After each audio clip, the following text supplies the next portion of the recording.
কি বলবো, আজ নিউজ দেখলাম, সবগুলা নিউজে মির্জা আব্বাস অসুস্থ। মির্জা আব্বাসকে নাসিরুদ্দিন পাটোয়ারি এমন মেন্টালি টর্চার করছে যে এখন মির্জা আব্বাস হাসপাতালে ভর্তি।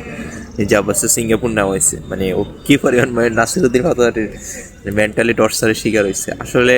মির্জা আব্বাস মানে সারা দেশ এখন মানুষ মির্জা আব্বাসকে আগে ওই রকম ভাবে চিনতো না, হয়তো টুকটাক চিনতো যারা রাজনীতি করে বা যারা রাজনীতি নিউজ টিউজ দেখে। কিন্তু মির্জা আব্বাসকে হাইলাইটেড করছে মিডিয়া হাইলাইটেড ব্যক্তি নাসিরুদ্দিন পাটোয়ারি। সে সারা দেশে এমনভাবে হাইলাইট করছে, মানে সবাই এক নামে চিনে চান্দা আব্বাস। এখন যাক বেচারা অসুস্থ হয়েছে মির্জা আব্বাস, এখন ওরে চিকিৎসার জন্য, উন্নত চিকিৎসার জন্য দেশের বাইরে নেওয়া হয়েছে। এখন আমার কথা হচ্ছে, মির্জা আব্বাসকে উন্নত চিকিৎসার জন্য যে দেশের বাইরে নেওয়া হইলো, কোথায় নেওয়া হয়েছে? সিঙ্গাপুর। এটা আমরা আওয়ামী লীগের সময় দেখছি।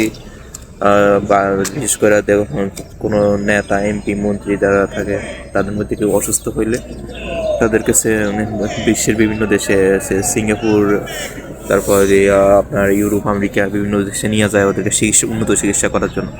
এখন আপনি দেশে যখন ক্ষমতা যাবেন, তখন জনগণের টাকা দিয়ে আপনারা বিশ্বের বিভিন্ন দেশে গিয়ে উন্নত চিকিৎসা নিয়ে আসবেন, উন্নত চিকিৎসা নেবেন জনগণের টাকা দিয়ে জন্য।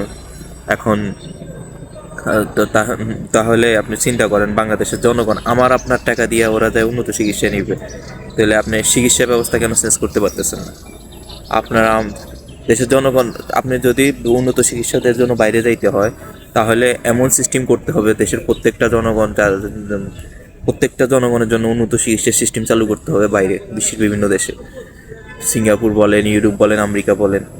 এখন ধরেন আজকে আমি অসুস্থ হয়ে গেলাম, ধরেন আমি ইউরোপে আমি বাংলাদেশে আছি, এখন আমি আজকে অসুস্থ হয়ে গেলাম, তাহলে এখন আমার সর্বোচ্চ সামর্থ্য কই থাকবে? আমার পার্শ্ববর্তী সদর যে জেলাগুলো আছে ওইখানে আমার নিয়ে যাওয়া হবে। এর বেশি আমার সামর্থ্য নাই। সর্বোচ্চ গেলে আমার ঢাকা নিতে পারবে আমার ফ্যামিলি, ঢাকা নিয়ে কোনো একটা হাসপাতালে চিকিৎসা দিতে পারবে। কিন্তু আপনারা যখন অসুস্থ হবেন, কোনো একজন নেতা, মন্ত্রী, এমপি, আপনারা জানেন কিনা জানি না, একজন মন্ত্রী, এমপি যখন অসুস্থ হয়, ওর কিন্তু মন্ত্রী, এমপি বলেন বা পার্লামেন্ট মেম্বার থেকে শুরু করে যারা প্রধানমন্ত্রী, উপদেষ্টা, এমন যারা সরকারি মানে উচ্চপদস্থ কর্মকর্তা, ওদের চিকিৎসার খরচ কিন্তু সরকার বহন করে। আর সরকার কই থেকে বহন করে? জনগণের ট্যাক্সের টাকা, ব্যাটের টাকা। তো সরকার জনগণের ট্যাক্স, ব্যাটের টাকা ওর চিকিৎসার পিছনে বহন করে। চিকিৎসা না শুধু, সকল ক্ষেত্রে। ও একটু অসুস্থ হয়েছে, আর এখন বাংলাদেশের চিকিৎসা নিয়েছে, উন্নত চিকিৎসা। ওরা কিন্তু যাতা চিকিৎসা নেয় না, বাংলাদেশে অনেক ভালো ভালো হাসপাতাল থেকে উন্নত চিকিৎসা নিয়েছে, যার কারণে ওই চিকিৎসাও কাজ হয় না, এই জন্য এদেরকে হুট করে দেশের বাইরে নিয়ে যাওয়া হচ্ছে। এখন আমার প্রশ্ন হচ্ছে যে, তাহলে আপনি বাংলাদেশের এই যে যারা স্বাস্থ্যমন্ত্রী আছে, ওরা স্বাস্থ্য খাতকে এমন সিস্টেম করতে হবে যে নয় সবাইরে দেশের বাইরে উন্নত চিকিৎসার ব্যবস্থা করতে হবে। আর নয়তো একটা মন্ত্রী, একটা এমপি, একটা পার্লামেন্ট মেম্বার থেকে শুরু করে একটা উপদেষ্টা, মন্ত্রী, এমপি বা সরকারি উচ্চপদস্থ কর্মকর্তা আছে, কেউ দেশের বাইরে চিকিৎসা নিতে পারবে না। মরলে পয়সা দেশের ভিতরে মরতে হবে। আর যদি চিকিৎসা নিতে হয়, তাহলে ওরা যদি চিকিৎসা নিবে দেশের বাইরে, তাহলে দেশের জনগণকেও দেশের বাইরে চিকিৎসা নেওয়ার ব্যবস্থা করতে হবে। আদারওয়াইজ কেউ দেশের বাইরে চিকিৎসা নিতে পারবে না। এটার জন্য প্রতিবাদ করা দরকার জনগণ।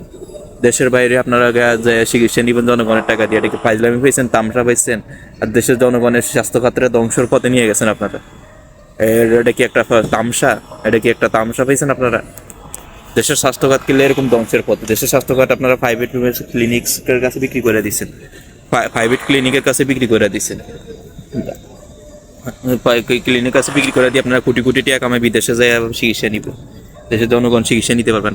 আমি বর্তমানে আছি ইউরোপে, তো এই যে এটা হচ্ছে একটা আমার হেলথ কার্ড, এটা কি বলে? স্বাস্থ্য কার্ড। এটা দিয়ে আমি যদি এখন অসুস্থ হই, আমি যদি এখন এখানে কোথাও অসুস্থ হই, এটা শুধু এখানে না, পুরা ইউরোপ, হোল ইউরোপের মধ্যে কত 40-50টা দেশ আছে, যদি অসুস্থ হয় এখানে আমার ট্যাক্স কোড দেওয়া আছে, সব কিছু দেওয়া আছে। এটা হচ্ছে হেলথ কার্ড। অসুস্থ হওয়ার সাথে সাথে আমি পুরো ইউরোপের যে কোনো দেশে, যে কোনো জায়গায় গিয়ে আমি মেডিকেল সেন্টার থেকে চিকিৎসা নিতে পারবো। তাহলে বাংলাদেশে কি এরকম হেলথ কার্ড বা এরকম সিস্টেম চালু করা যায় না? প্রাইভেট ক্লিনিকগুলো ধ্বংস করে দিয়ে সবগুলোকে পাবলিক সরকারের আন্ডারে করে নিয়ে আসা যায় না? এরকম আমি পুরো ইউরোপের যে কোনো জায়গায় গিয়ে এই কার্ড দিয়ে চিকিৎসা নিতে পারবো, ফ্রি ট্রিটমেন্ট, ডাক্তার দেখানো সম্পূর্ণ ফ্রি, মেডিকেল সম্পূর্ণ ফ্রি, সব কিছু ফ্রি। কারণ হচ্ছে আমি যেখানে কাজ করতেছি, ওই কাজের আমার 18% সরকার ট্যাক্স নিতেছে আমার কাছ থেকে, সরাসরি 18% ট্যাক্স নিতেছে। ওই টাকা কি করতেছে? আমার চিকিৎসা বলেন, আমার চিকিৎসা, আমি ধর এখানে বেকার হয়ে যাই, তারপরে বেকার হলেও বেকার ভাতা দিবে আমাদের, তারপরে আমার চিকিৎসা উন্নত, যত হাই কোয়ালিটির চিকিৎসা দরকার সব চিকিৎসা সরকার চালাবে, সরকার পক্ষ থেকে। কারণ সরকার আমি যখন কাজ করতেছি তখন আমার কাছ থেকে টাকা নিতেছে। ঠিক বাংলাদেশের সেম, বাংলাদেশেও কিন্তু সবাই ট্যাক্স দেয়, এটা কিন্তু বাংলাদেশে পরোক্ষভাবে দেয়, সরাসরি দেয় না, এই জন্য জনগণ জানেও না অনেকে। আপনি যে ট্যাক্স দেন বা আমরা যে ট্যাক্স দিই এটা আপনারা জানেনও না। কারণ হচ্ছে কী করে বাংলাদেশে, এমন আপনি দোকান থেকে এমন কোনো প্রোডাক্ট কিনবেন ওটার ভিতরে থেকে কিন্তু সরকার ট্যাক্স পায়। সরকারের ইনকামের সোর্স হচ্ছে কিন্তু দেশের জনগণ। এখন আর ওই টাকা নিয়ে কাজ হচ্ছে সরকার দেশের জনগণের জন্য। আপনার চিকিৎসা বলেন, স্কুল করা, কলেজ করা, মাদ্রাসা করা, আপনার মানুষের সে রাস্তাঘাট তৈরি করে দেওয়া, হাসপাতাল তৈরি করে দেওয়া, মানুষের প্রবলেমগুলো সলভ করা হচ্ছে সরকারের কাজ। এটা হচ্ছে সরকারের কাজ। এখন বাংলাদেশে কি এরকম সিস্টেম করা যায় না যে সবাই এরকম না ফ্যামিলি কার্ড দিয়ে নিয়ে আসছে সবার জন্য, এরকম না এরকম না ইউরোপের মতো এরকম না হেলথ কার্ড নিয়ে আসা যায় না সবার জন্য, এরকম না হেলথ কার্ড থাকবে সবার হাতে হাতে। সে যেখানে যাক, প্রাইভেট ক্লিনিক বলেন, পাবলিক ক্লিনিক বলেন, যেখানে যাক ফ্রিতে চিকিৎসা নিবে, আর সকল মেডিকেল বলেন যত কিছু আছে সব সরকারের আন্ডারে চলে আসবে।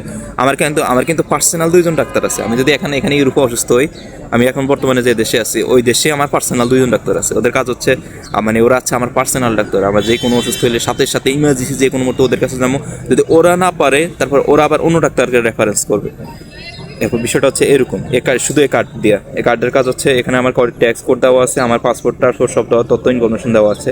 আমি যাবো শুধু কালা কার্ডের শো করবো, ডাক্তার দেখাবো, আর ইমার্জেন্সি জরুরি, সম্পূর্ণ ফ্রি, কোনো টাকা দিতে হবে না। এই কার্ড দিয়ে আমি যাই ফ্রিতে চিকিৎসা নিতে পারবো। তাহলে বাংলাদেশে কেন পারবে না? আর বাংলাদেশে কেন তোমরা এমপি মন্ত্রী হয়ে বা জনগণের টাকা দেওয়া যায়, বিশ্বের বিভিন্ন দেশে চিকিৎসা নিবে, আর বাংলাদেশের মানুষ দেশের ভিতরে বৈশাখ পচে মরবে? এটা কি হয় নাকি? এই সিস্টেমে পথা বাতিল করতে হবে। আর যদি কেউ চিকিৎসা নিতে হয় তাহলে সে দেশের ভিতরে থেকে, যদি দেশের ভিতরে থেকে চিকিৎসা নিতে হবে। তোমরা জনগণের টাকা দিয়ে, ট্যাক্সের টাকা দিয়ে বিশ্বের বিভিন্ন দেশে গিয়ে চিকিৎসা নিবে, আর দেশের জনগণ পচে দুঃখে মরবে? এটা তো হতে পারে না। এটা কেমন সিস্টেম? তোমরা যদি একটু অসুস্থ হলে ইউরোপ আমেরিকা যায় বা সিঙ্গাপুর যায় চিকিৎসা নিবা, তাহলে দেশের জনগণকেও সে সিস্টেম করে দাও, সবাই ইউরোপ আমেরিকা গিয়ে চিকিৎসা নিবে, সিঙ্গাপুর যায় চিকিৎসা নিবে। আর নয়তো একটা মন্ত্রী, একটা এমপি কেউ দেশের বাইরে গিয়ে চিকিৎসা নিতে পারবে না। সবাইকে দেশের ভিতরে চিকিৎসা নিতে হবে এবং দেশের ভিতরে দুঃখে মরতে হবে। মানুষের চিকিৎসার সিস্টেম চেঞ্জ করো, এসব দান্দাবাজির ব্যবসা বন্ধ করো, বাংলাদেশে এসব দান্দাবাজি ব্যবসা বন্ধ করো, চিকিৎসার সিস্টেম পরিবর্তন করো।